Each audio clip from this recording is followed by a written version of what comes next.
programmation orientée projet. Par contre, un développeur businessman, lui, il est programmation orientée argent.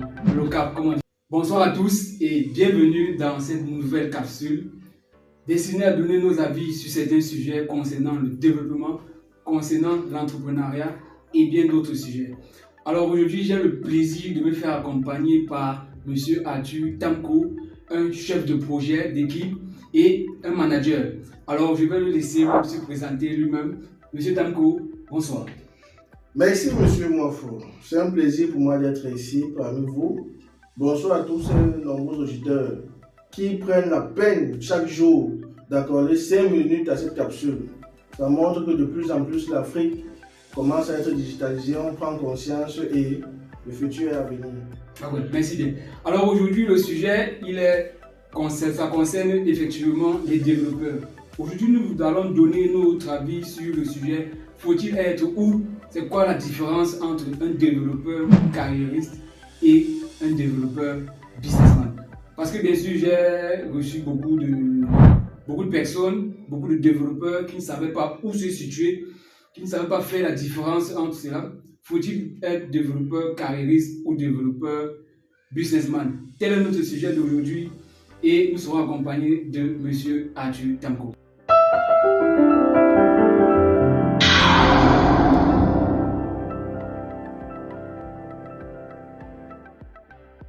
Alors d'entrée de jeu, M. Arthur Tamko, j'aimerais savoir, c'est quoi un développeur carriériste?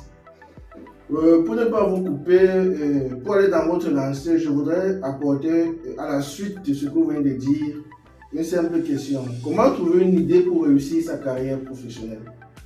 Je pense que ces deux thèmes ont beaucoup en commun. C'est-à-dire quoi? Un développeur carriériste, c'est un passionné du développement, c'est un passionné du code. C'est quelqu'un qui a l'amour pour son travail. Il aime ce qu'il fait. Quelles que soient les difficultés qu'il rencontre, il se donne les moyens pour affronter cela. Je crois qu'à mon petit niveau, puisque aucune science n'est parfaite, c'est ce qu'on vit au quotidien. Et à la différence d'un développeur businessman, je pense que lui, il est beaucoup plus envoûté par la part du gain. Un businessman n'a que pour objectif de se faire remplir les poches, de gagner de l'argent. Ainsi, il peut monter une application, 2 ans plus tard, il revend à une autre entreprise et il passe à autre chose. Ça, c'est quelqu'un qui, pour lui, un projet ne le tient pas à cœur. Je crois que c'est à peu près ça l'idée de ma petite conception. On entrera plus dans les détails tout à l'heure.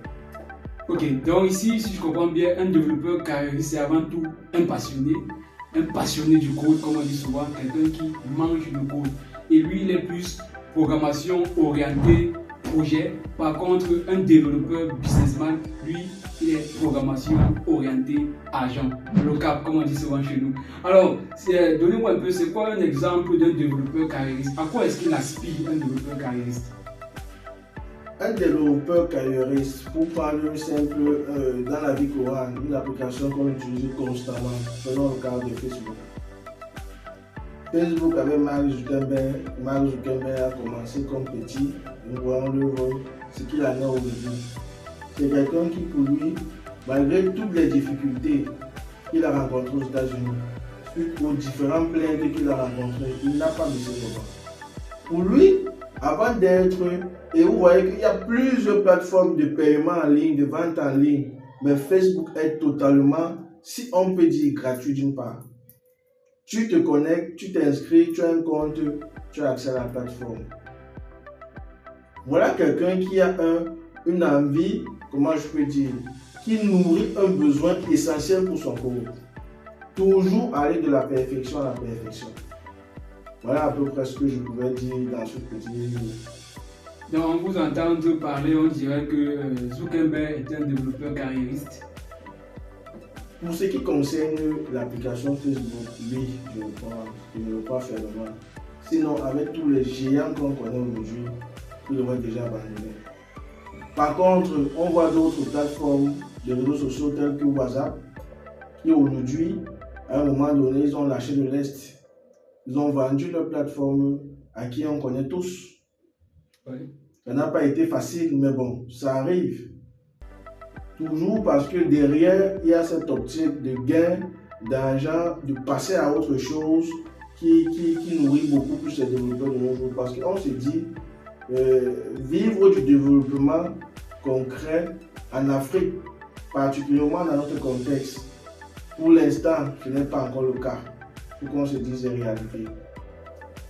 Bon, déjà, dans un premier temps, je dirais que les développeurs carriéristes sont ceux qui aspirent à avoir des carrières au haut niveau. Déjà, à obtenir des postes très gradés dans le développement, ils peuvent commencer par développeur junior, ensuite senior, et bien d'autres, ensuite chef de projet et consorts. Donc, eux, ils sont plus axés dans l'entreprise ou ils sont tous des employés dans le salariat. Par contre, les développeurs, businessmen, eux, lui, ils recherchent des opportunités. Donc, dès qu'il lui constate qu'il y a un problème sur un certain domaine, lui, il parvient à résoudre cela et à se faire de l'argent. Donc, il est axé sur l'argent. Bon, maintenant, en ce qui concerne les développeurs business ici, je crois que Facebook, comme vous avez cité tout à l'heure, ils sont plus dans du business, puisque Facebook, ça rapporte énormément d'argent. C'est vrai qu'avant de commencer, quand tu es développeur, tu es d'abord passionné.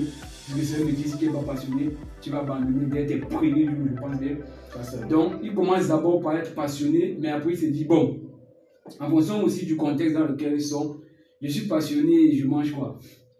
Et nous sommes dans un contexte que vous connaissez très bien. Je ne pense pas que votre passion peut vous nourrir tout le temps.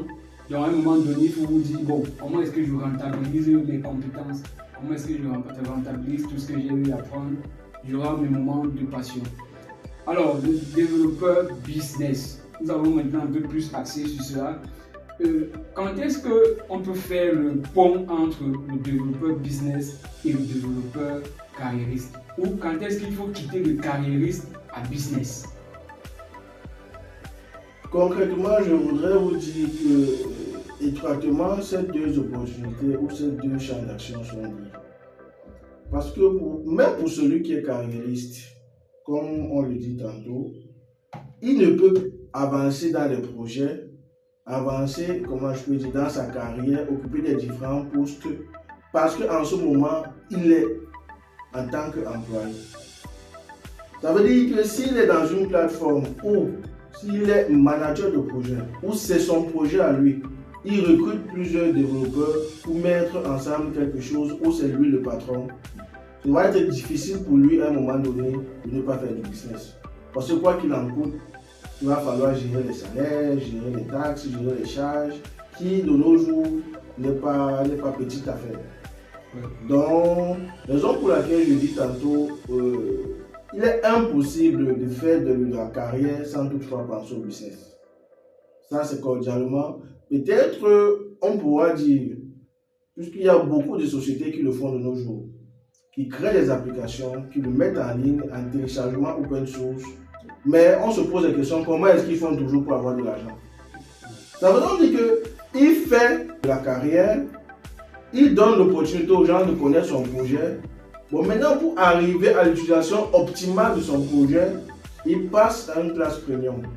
Et cette classe premium, quoi qu'il en coûte, elle est payante. Voilà à peu près ce que je voudrais dire, qu'entre les deux, vraiment, on ne peut pas différencier ou dissocier les deux parce que les deux, à un moment donné dans la vie, ils se retrouvent. Comme on dit souvent, le sucre et le sel se ressemblent. C'est à peu près ce que je voulais dire. Effectivement, le sucre et le sel se ressemblent, mais c'est au goûter qu'on ressent la différence. Donc ici, le développeur carriériste, lui, il est plus axé aussi sur sa visibilité, puisque vous dites tantôt qu'il a des projets open source et il compte beaucoup sur une grande communauté. Et maintenant, quand il a une communauté, il cherche maintenant comment est-ce que rentabiliser dans cette communauté. C'est où il passe à développeur businessman. Ok, Monsieur Tanko, merci pour ces éclaircissements. Merci pour votre intervention encore. Et je pense qu'à la longue, nous allons vous inviter ainsi pour partager avec nous ces idées arrêtées sur certains domaines de la vie, sur certains domaines entrepreneuriaux. Alors encore, merci Un mot pour la fin. C'est moi qui vous remercie de m'avoir donné l'opportunité d'échanger avec vous et d'échanger avec vos millions de téléspectateurs. Bon, bonne soirée et à demain. Ok, on va se donner donc rendez-vous demain pour une autre capsule sur un autre domaine. J'espère que vous avez aimé. Alors, si vous avez réellement aimé, likez, partagez et commentez et donnez votre avis sur tout. Cela nous permet bien de savoir si on avance ou pas. On se donne rendez-vous demain. Bonne soirée et à bientôt. Ciao.